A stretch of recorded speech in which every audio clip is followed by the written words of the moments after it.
So this is where I dropped the wire from the engine compartment.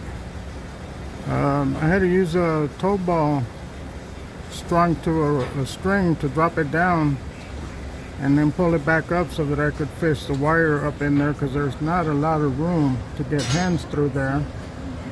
And so I ran it along here, got it up and away as much as I could from the catalytic converter. I have some wire coverings, but I didn't have enough of them. When I bought them, they only had a 15-foot piece, and so it wasn't quite enough. But I ran it alongside the frame here, up above the frame, away from the muffler. You can hear the jets flying from Luke Air Force Base. That's the sound of freedom, baby. Anywho, and I ran it up like that, and then away from the muffler, I ran it up there